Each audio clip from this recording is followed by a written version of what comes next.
Yesterday, on September 28th, State Representative John Becker filed what's called a private citizen affidavit against Governor Mike DeWine. In the affidavit, John Becker alleged that Mike DeWine had committed 10 crimes, 7 felonies, and 3 misdemeanors as part of his COVID response. It did not last very long. Within 4 hours of John Becker having filed his affidavit, this is the kind of headline we were seeing in the press. This is from the Enquirer. It says, Ohio GOP lawmaker tries and fails to charge Governor Mike DeWine with terrorism. I'm going to take you through what is a private citizen affidavit, what happens when you file one, what do they look like, what happened with Becker's, and finally my view on what should happen with private citizen affidavits around Mike DeWine and where I think John Becker went terribly wrong in his private citizen affidavit. So a private citizen affidavit is something that's sanctioned in 293509 of the Ohio Revised Code. It's a statutory right of a citizen to file an affidavit if the citizen believes a crime has been committed that is not being acted upon. The actual title of the statute is Person Having Knowledge of Offense to File Affidavit, Official Review Before Complaint Filed. So a private citizen affidavit is not a charge per se. It's not a criminal charge. It's an attempt to get there to be a criminal charge when a citizen thinks that some crime has been committed. The key part of the statute is Section D, and it refers to a reviewing official and a review to determine if an actual complaint should be filed, which would be an actual criminal charge. Section A of 293509 defines a reviewing official, and a reviewing official that would review the affidavit in 293509 is defined as a judge of a court of record, the prosecuting attorney, or an attorney charged by law with the prosecution of offenses. So that's 293509. It lets you as a citizen be able to have an affidavit that you submit, which is a sworn statement relating to facts around a crime that you believe has taken place. And it sort of forces there to be some review of it by a reviewing official to determine if some action should be taken. There's another code section, 293510, which talks about what should happen when an affidavit or complaint is filed. This section doesn't actually refer to a reviewing official like 293509 did. In this section, it specifically refers to a judge, a clerk of courts, or a magistrate, and that they can either issue a warrant or have an investigation. That's specific in 293510A, which is when the affidavit alleges a felony has taken place. It's a little different if the affidavit alleges that a misdemeanor took place and that a warrant could be issued or a summons, but again, it refers to a judge, clerk, or magistrate as the reviewing official. John Becker's affidavit referred to both felonies and misdemeanors, so in my mind, it would be covered under the felony portion of 293510, which would mean that a reviewing official is defined here as a judge, clerk, or magistrate, would issue a warrant or conduct an investigation. So let's keep rolling and talking about what happened in this matter.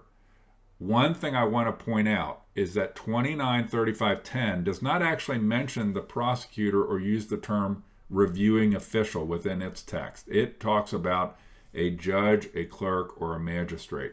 It's going to be important later in our discussion as to how John Becker's affidavit got handled by municipal court clerk Tim Rudd. So an affidavit is a sworn statement as to what happened and what evidence you have that a crime was committed. So a private citizen affidavit, or an affidavit in general, is a sworn statement. If you submit a false affidavit, you make representations that you know to be false or being reckless, that is illegal. So a false affidavit is illegal. An affidavit that, even if true, would not constitute probable cause that a crime took place is not meritorious. And you'll see in the statute there's references to meritorious, and that's basically what that would mean. If it does not actually raise to the level of probable cause, it's not meritorious. And it's not meant to be an editorial. It's meant to be a statement of facts. Your statement is to a crime taking place. A lot of times they take on a lot of editorial nature, and in John Becker's, he makes editorial type statements about Governor Mike DeWine. When it comes to a private citizen affidavit, you, the citizen, create it. It needs to be notarized by notary public that you are vouching for what's in there. And you typically file it in municipal court. So you would bring it into the courthouse and file it as a private citizen affidavit. In the Claremont County system, the code for these actually is PC. So you'll have the year, like 2020, PC for private citizen affidavit, and then a number that's its actual filing. John Becker's never actually got docketed by Clerk Tim Rudd, so it doesn't actually even have a number, even though the face of the document is stamped filed, which came up before with Tim Rudd, of where he has documents he's handing out to people that state that they're filed on his stamp, but they're not actually filed by him, which I think is problematic on the surface. He should have a different stamp for if he doesn't intend to file things that just indicates that it's been received. So let's keep moving. I want to give a real simple example of why private citizen affidavits are so important outside of the kind of stuff we're talking about here. Let's assume that a spouse of an assistant prosecutor in Claremont County was being abused by an employee of the prosecutor, the assistant prosecutor. And as a result, there was some reason that law enforcement was not taking action, and the person being abused got to the point of desperation. They could go file a private citizen affidavit to force a judge to review an allegation of a crime taking place that maybe for some reason the system was covering up or not acting upon.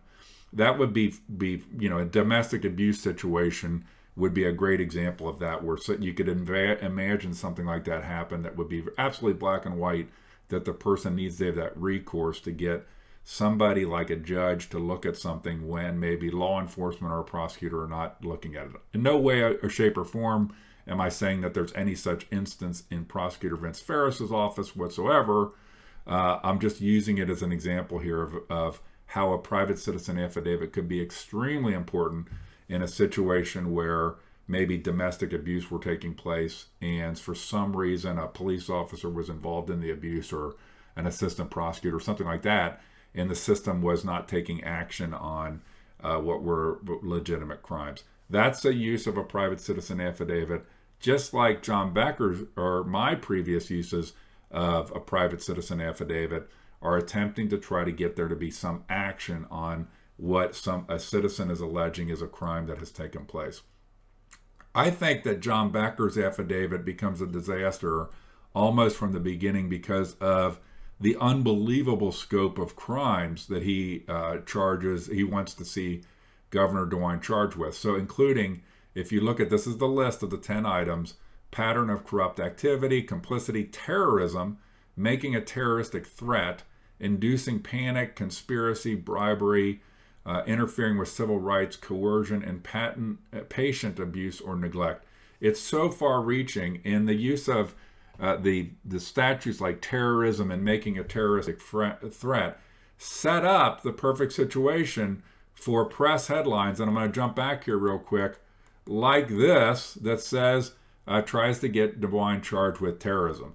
It was just outright dumb to include those kind of charges within the affidavit itself. It just makes it look not serious. It makes it look non-serious, and I think leads to a situation where it can be immediately dismissed by people involved, and it looks like John Becker's the one out in left field versus those people are out in left field.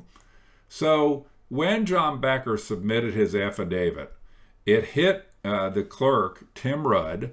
It hit his desk, and then it hit Vince Ferris's desk. So I always like to point these things out of these swamp creatures.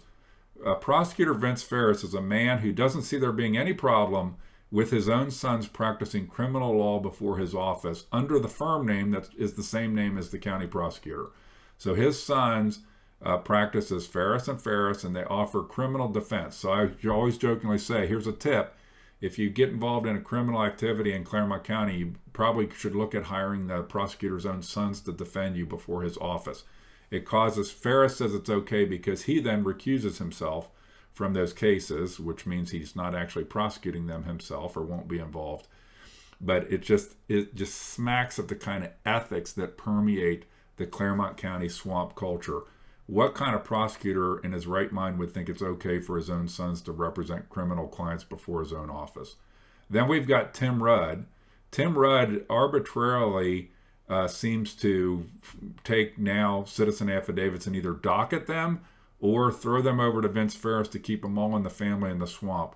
Right now, Tim Rudd doesn't want to make any waves with Mike DeWine's office by actually docketing John Becker's affidavit, because Tim Rudd is trying to get Mary Lynn Burke, who works for the prosecutor's office, appointed as a judge for domestic relations, even though she has absolutely no experience with divorces, which is what domestic relations is all about. She's kind of next in swamp line in Claremont County to get a judgeship, regardless of her actual qualifications for the position.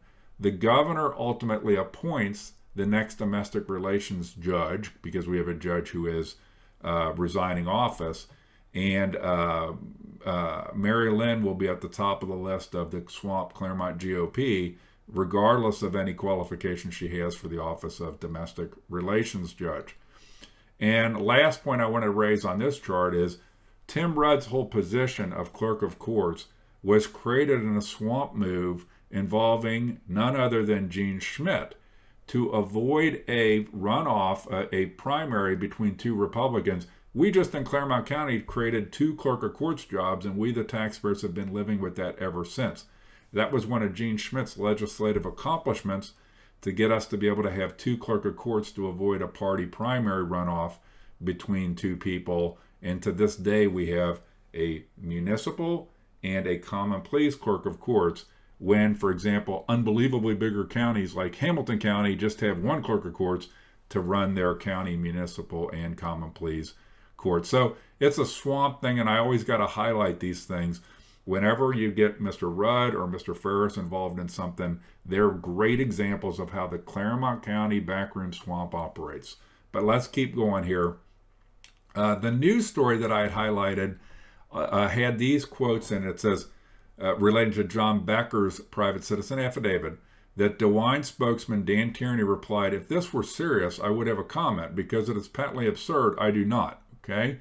So it's shoving it down the pipe. Terrorism. Now, Becker has a lot of the blame for this, because by putting such absurd sounding charges, terrorism and making a terroristic threat, he kind of set himself up for this, to look like the tinfoil hat guy that's putting these things forward.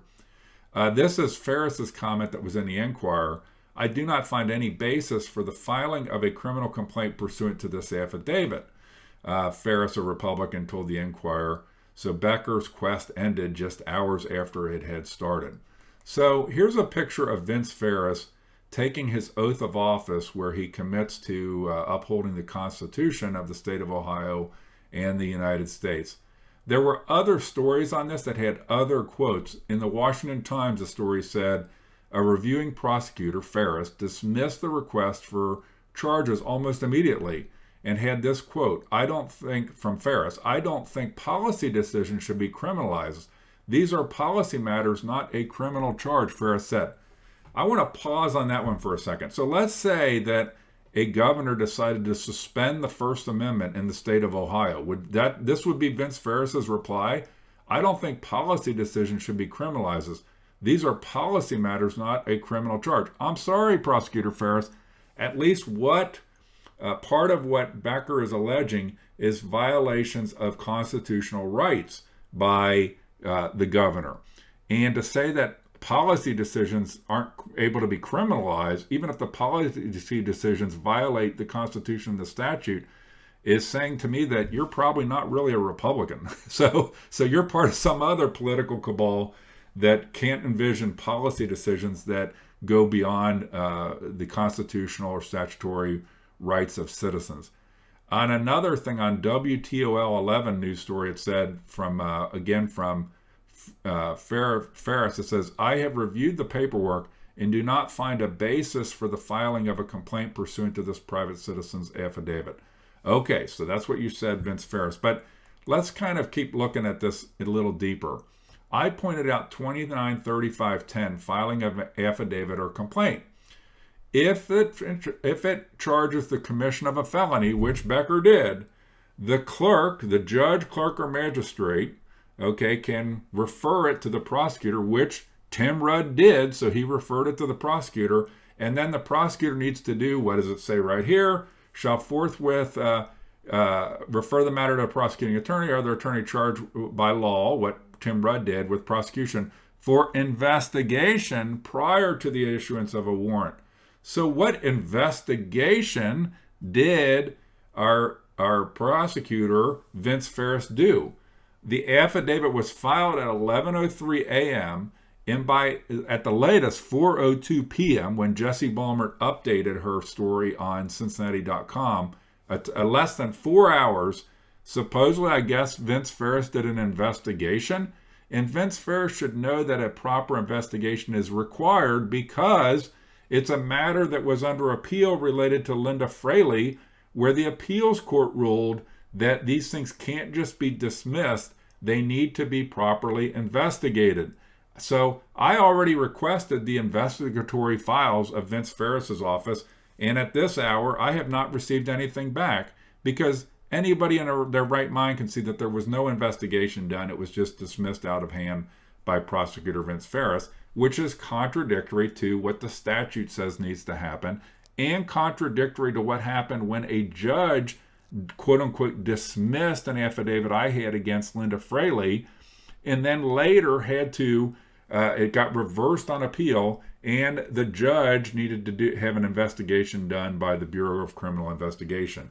So I think that Vince Ferris here is showing, again, his political stripes. We already know that he doesn't uphold his oath, okay, that policy decisions shouldn't be criminalized, and that's problematic if those policy decisions are unconstitutional in nature, but there's no way he could have done an investigation. This is just a knee-jerk reaction that Vince Ferris did after this affidavit had been submitted by Representative John Becker.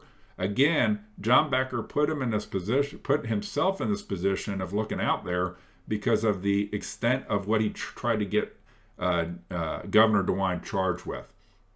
So John Becker says you should go to impeachdewine.com, download a Word version of his affidavit, replace his information with your information, and then file it with your clerk of courts. Do I think that you should do that?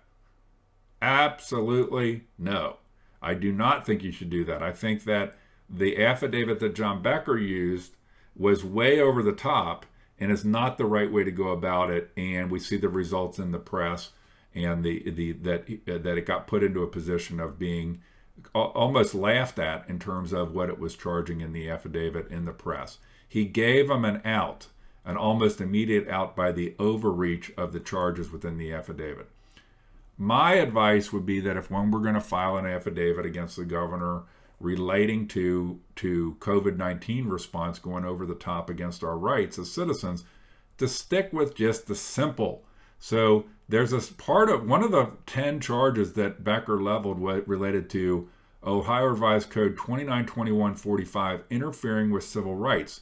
In this one, I'm going to read it. It says, no public servant under color of his office, employment, or authority shall knowingly deprive or conspire or attempt to deprive any person of a constitutional or statutory right. So this is the one that is a lot easier to try to show how Mike DeWine did this, violated this over and over again in his COVID-19 response, and it doesn't get into these crazy sounding terms like making a terrorist threat. Part B of this statute says whoever violates this section is guilty of interfering with civil rights, a misdemeanor of the first degree. This is what I think should be the focus of filings relating to this. If anybody else were going to do a private citizen affidavit, it should relate to how did Mike DeWine interfere with your rights, your constitutionally constitutional or a statutory right that you held as a citizen. So let's talk about this a little bit. A statutory right. So for example, I had a statutory right to be able to vote on March 17th in the primary under 3501.01 election procedure that says in years in which a presidential primary is held, all primary elections shall be held on the third Tuesday after the first Monday in March. That was March 17. So I could argue as a citizen that I had a right to vote on March 17th, but could not, even after a court told Mike DeWine he could not interfere with that statute and had to have the primary election on March 17th. And especially if you're a person who ended up not voting at all because, for example, you got overly confused when Mike DeWine unilaterally said the primary was going to be on June 2nd, so you weren't paying attention then, and June 2nd rolled around and you were wanting to vote on June 2nd and couldn't because he interfered with a statutory right that you had to vote on March 17th. A statutory right that actually a court said you had when they refused to let him change the primary, but he did it anyway in the dark of the night. So this is my idea of what you would see as a statutory right, where Mike DeWine's action interfered with a statutory right, which goes back to 292145, interfering with a constitutional or statutory right. So let's keep going. This is just one example, and I'm going to kind of bring this all together as we go through the examples. The other thing, because that statute 292145 refers to a constitutional right, the key thing to be looking at is the Ohio Constitution and how Mike DeWine might have violated a constitutional right you had under the Ohio Constitution or Bill of Rights. Here's something important is when somebody violates your constitutional rights, the Constitution doesn't say something is a felony or a misdemeanor, so it gets confusing. So if the right is violated, what exactly is the penalty? Statutes specify a penalty, and I'm going to jump back here. 292145 specifies a penalty. Guilty of interfering with civil rights, this bottom section B, is a misdemeanor of the first degree. So now, at least if I can point to a violation of a constitutional right, it's actually in a statute. What is it? A misdemeanor of the first degree at a minimum. So otherwise, you could say my constitutional rights were violated, but what exactly is it? Is it a felony? Is it a misdemeanor? Unless there's a statute that specifies what kind of crime was committed, it makes it hard to act on these things. So in Ohio, there is a Bill of Rights in our Constitution, just like in the federal Constitution. So let me give you some examples of where I think Mike DeWine violated our constitutional rights, which would let us be able to act on 2921.45 based on all of these are going to be from the Bill of Rights. The first one, Article 3 of the Bill of Rights, right to assemble. The people have a right to assemble together in a peaceable manner to consult for their common good. So here's how this could have affected you. Citizens were not allowed to assemble at my bar, restaurant, coffee shop, etc. to discuss issues of the day, interfered with their constitutional rights.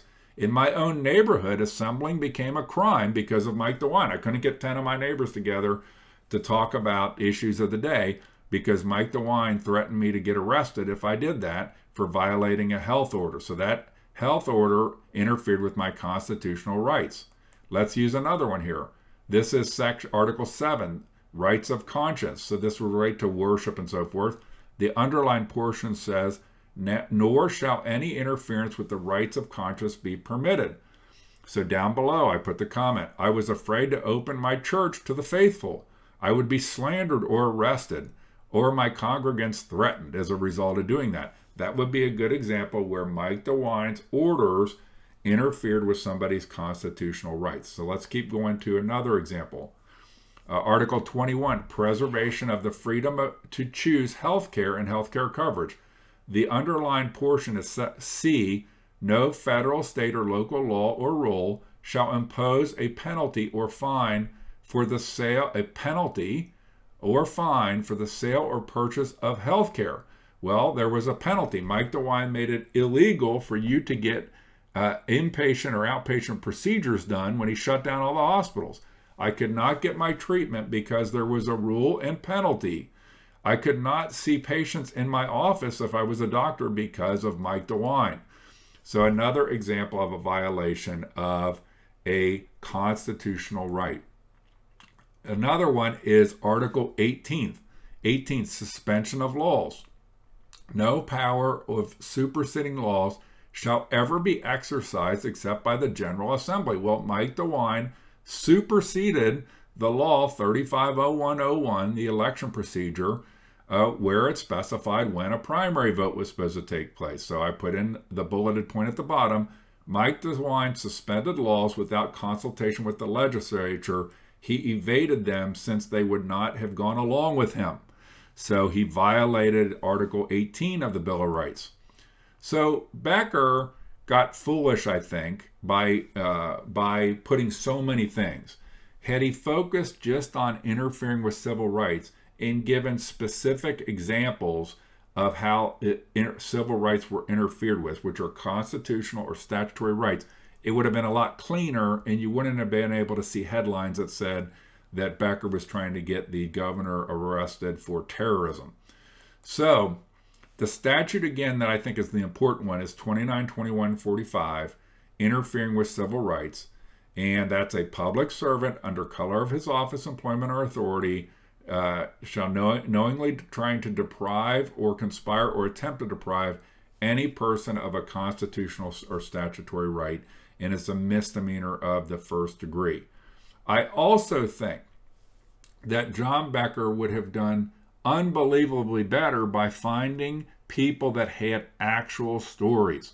So I went through a bunch of actual examples there, and I'm going to go back and flip through them real quickly here. If you were a person who under the Bill of Rights, for example, you couldn't assemble, and you could make these statements, you could be your personal story. They couldn't assemble in my bar, restaurant, coffee shop. In my neighborhood, we couldn't assemble. I was afraid to open my church to the faithful. I would be slandered or arrested, or my congregants would be threatened because we were having a religious service. I could not get my treatment at the hospital from the doctor. I could not see patients in my office because of Mike DeWine. Those stories are Mike DeWine suspended laws, and I couldn't vote on March 17th. He wouldn't engage the legislature, the General Assembly, because he knew they wouldn't go along with him. So he usurped, he violated our rights. People having personal stories of those things, I think, would be much better. So that if you have a personal story, you should think about what's your personal story of how Mike DeWine interfered with one of your rights. And I've given you lots of examples here of interfering with civil rights, a constitutional or statutory right. So personal stories. I was disenfranchised. I was not allowed to assemble. People could not assemble in my business. My right to worship was interfered with. Personal stories, not kind of this legalistic John Becker story, but how you were affected by Governor Mike DeWine's orders. If you have examples that you are willing to bring forward that are your personal examples, email me at chris@experience.com. chris@experience.com. So I think private citizen affidavits and these things can be very useful, and they can be very effective, but they have to be tempered, meaning make the right allegation. Don't go over the top with terrorism and terroristic threats. And they're a lot better when they involve a personal story. So rather than cut and paste John Becker's affidavit, I'd ask you, or anybody watching this that is interested in this, because I've had several people contact me, make it more your personal thing of how you were affected by this that is a statutory or constitutional violation, so that can be tied back to the statute 2921.45.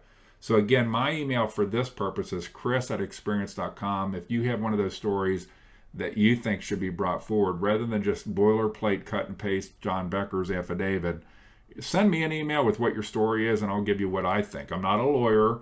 I'm not helping you in a legal capacity that way, but whether your story is a compelling one, before you make any knee-jerk action to file anything anywhere, that it's a private citizen affidavit. Now, I want to close with this. What about violating a health order? You notice that Mike DeWine and team go out of their way to not actually charge anybody with violating a health order, which is I think a misdemeanor of the second degree. So Alicia Kitts, the woman who got tased, by the way, she should not have resisted. I don't know. I've never been involved in something so ridiculously over the top as this, but I think your best bet is to go limp and just let the police carry you out of the place, not do anything that would appear like you're fighting with them or pushing back on them. But this all started because she wouldn't wear a face mask, but they haven't actually charged her with violating the health order for wearing face masks. So this might be a case, I think, where somebody should file a PCA about that she should be being charged with violating the health order.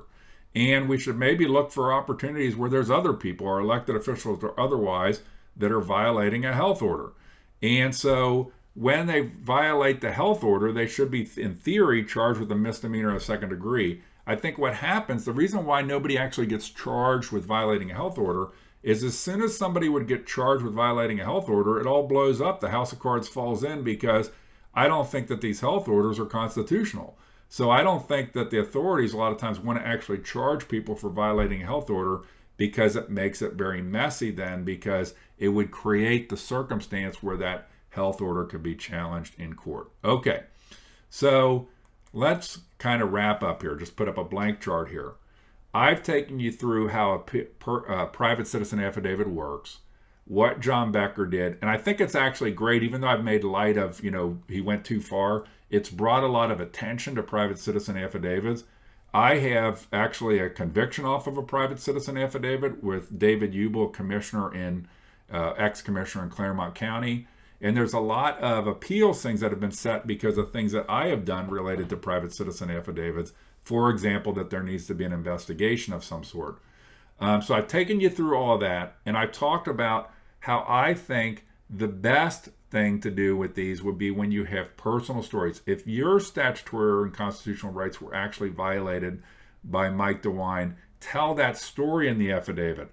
I couldn't do this. I didn't get to vote. I showed up on June 2nd to vote because Mike DeWine told me that that's when I was supposed to vote, when he had no authority to do that, so he interfered with a statutory or constitutional right of mine. Hopefully this has been helpful, if not too long-winded, in understanding how these things work and what you might do.